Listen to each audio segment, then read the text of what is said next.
Good morning. This is episode 24 of Camellia City, the podcast about the most magical little town in Alabama. And soon I hope you will see a video showing that. I'm so excited about the promotional video that's going to be made about our town. I'm just super excited about it. So I want to do a couple of things this morning. First of all, say hello, and sorry it's been a while since I've done the podcast, but I have been super busy with some really cool things, and one of those things took me to Tuscaloosa over the weekend, where I worked with old friends and new friends, and it was a life-changing experience in some different ways that I'll have to explain later. But during my trip, I took a little bit of time in the morning and went to Moundville. Now, I've been to Moundville before. If you've never been, wow. Moundville Archaeological Park is, it's important for the history of Alabama. You may have even seen something about mounds in Jim Vieira's work on giants or even ancient aliens. And it's definitely a mystical, magical, and beautiful place. And so I decided to walk it instead of drive because, that's the whole point, right? Is to get out in nature and really experience it. And the weather was amazing. It wasn't too hot. It was very windy, and a storm was about to roll in later that day. So it's just so nice. Excuse me. So I started the walk. I think it's 1.5 miles or something around if you walk it. There are mounds everywhere, and there's 2 mounds that they allow you to go walk on top of. The first mound, Mound B, has a building on top of it. And so I decided to go up there. And when I did, something really interesting happened. And a few things interesting happened, to tell you the truth. So I went early enough that there weren't other people around. It's like I had the park all to myself. Which is how I suggest you do it, too, if you ever go up there. So I got on top of that mound and I walked all the way around the top, around the building that they've erected up there. And a crow was circling over my head. Now, most of just my friends know this, really. I don't know that I've ever put this out there, but the crow is definitely my spirit animal. And I find, I see crows everywhere I go. I find crow feathers. Crows leave me feathers in the strangest of places right in front of my feet. I can't tell you how many times it happens. If you see a feather in my hats, you'll usually see a crow feather that I've found on the ground right in front of me. The crow, if you're thinking, oh, a crow is a symbol of death, that's a lie.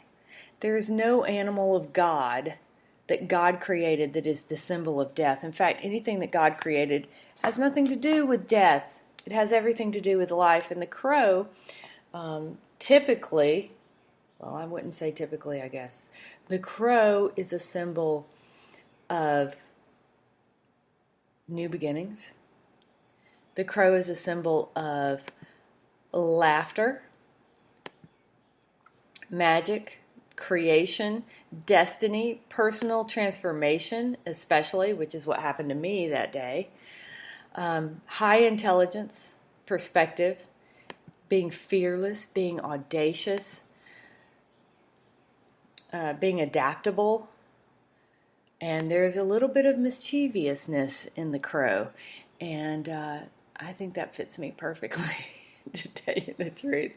They're also beautiful, just amazing animals. So don't let anybody fool you that the crow is dead. That's stuff from television because it's black. Y'all don't be racist against the crow.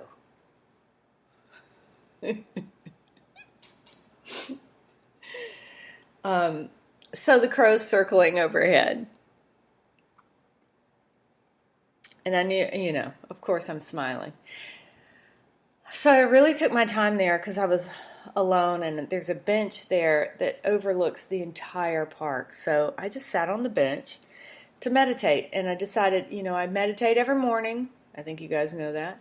And meditation has changed my life and is something that I can't even explain the significance it has in my life, specifically with contemplative prayer.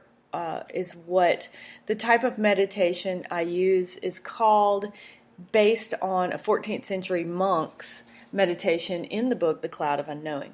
Okay, and maybe I'll talk about that one day in public, I don't know.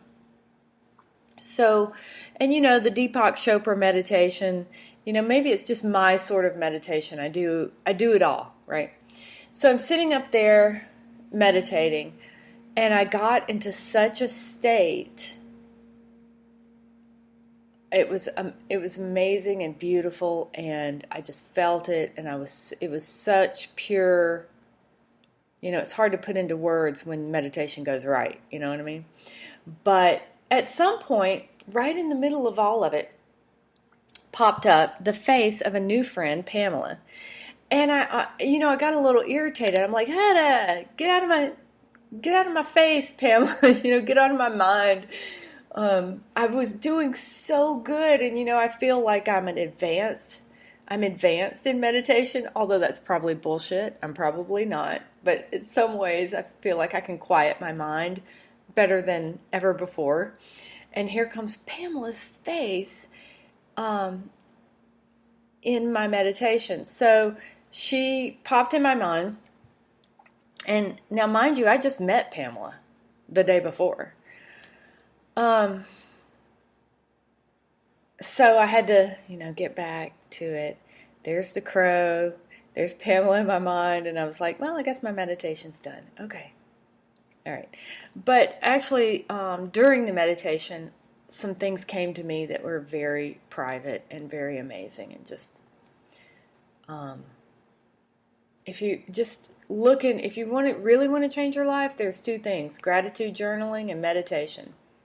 Or, if you do want to change your life, that means that your life is not exactly the way you want it in some way. So if that's the truth, you can either do something to change it, or you can sit in the squat. It's up to you. All right. People can show you how to do it, but nobody can convince you to do it. You know what I mean?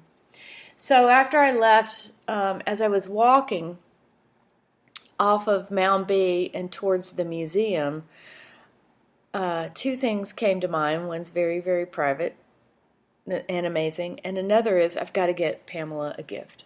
I need to give Pamela a gift.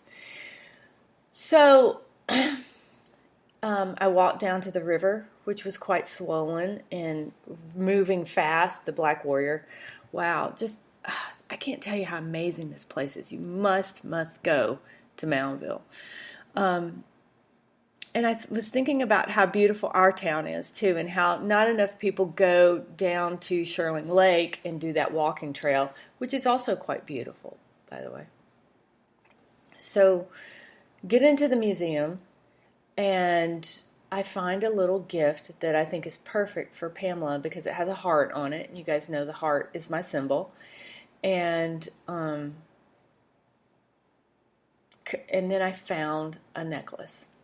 So I found this necklace, and it has a crow on it. I'm like, this is my necklace. This is it. I'm wearing this.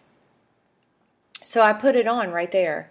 And I wore it, by the way, the rest of the day into the next day. And I'll tell you about that in a second. So, because I don't have the necklace anymore. All right, so as I'm leaving the museum, I got Pam the gift. So great. Just thinking about what a wonderful person she is. And as I'm leaving the museum, a crow, I don't know if it's the same crow, lands in front of me. And I stop, of course, and we just have a little moment together. I'm looking at him. He's just there. And I just, it's like a reminder to like slow down and enjoy. Um, it was, it might not have lasted for as long as I thought it lasted, but I was like, I cannot believe the crow, even here. I just loved it so much.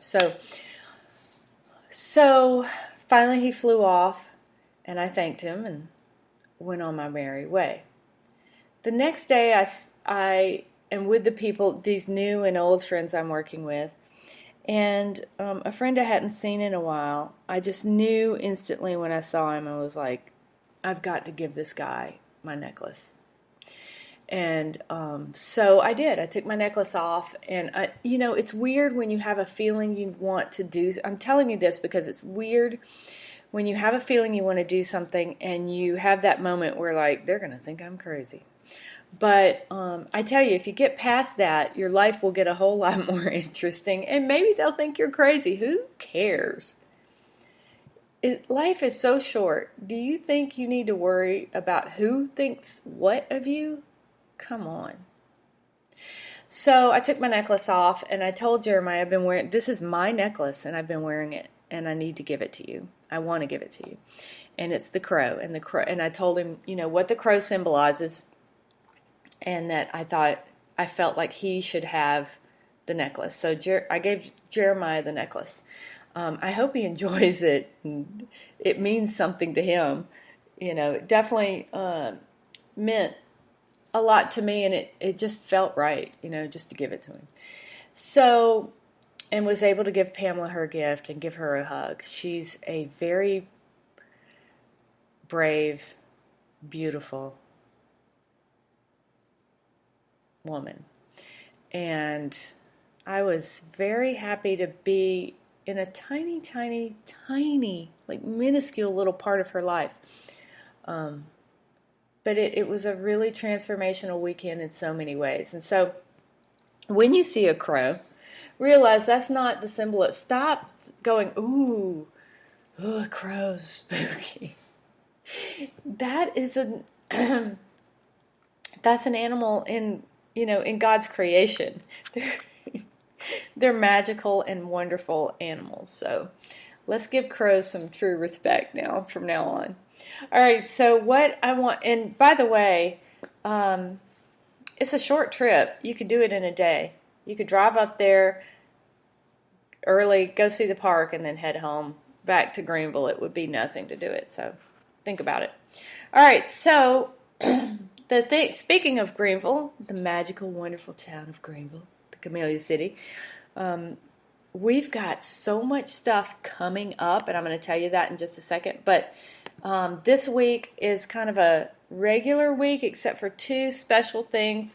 First of all, at the library, that Making Alabama Bicentennial Traveling exhibit is still running, and I walked through there, and it's pretty cool, y'all. So go see that. It's free to see. And then Fort Dale's having an open house this weekend, and I forgot what day that is. It's 5:30 one afternoon, so go to Fort Dale. If you're interested in getting your youngin' in some private schooling, go to Fort Dale's open house. Also, I didn't realize this, but the library's got it going on if you want to make something. So here we go. The Quilt Club meets Thursdays at 1. The Crochet Club meets Tuesdays at 3. The Craft Club meets Thursdays at 3. And the Knitting Club meets Wednesdays at 3. Good Lord. So don't act like you don't, I wish I knew how to knit or crochet. Go your ass to the library. All right, so here's some upcoming events. I just want to, the Medieval Fantasy Festival is coming up. I cannot wait. That's March 23rd and 24th. Yes, I will be in costume. Will you? City Fest is March 30th. Yes, I will have something going on at the shop. Please come by that day. It's going to be amazing. We've got the Montgomery Ballet coming. We've got someday the Junior Humane Society Car Wash. There's one day you can bring your dog to Winsel's to have lunch. The car wash is March 9th, by the way. Let's see what else is going on. Oh, the ballet is March 23rd. I mean, there's so much going on. Please, please. When people say there is nothing going on in Greenville, Alabama, that is the funniest shit to me. I'm like, I am so busy with things going on in this town. I'm busier than I've ever been in my entire life, people. Get with it. Get off your ass. If you have low energy, maybe there's a reason. That's a sign. That's a sign that you need to change. Maybe consider changing your life in some way for the better.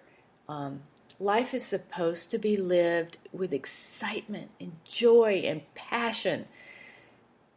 Please don't waste the precious time you have here on boredom. Why? What? Why? Okay, so that's it for today's short show. I love you guys very much, and I can't wait to do some of these interviews I've got coming up. It's just a matter of technically getting it together, and stay tuned for that coming up soon. All right, see you guys, and have a wonderful day. Mwah! Love you. Bye.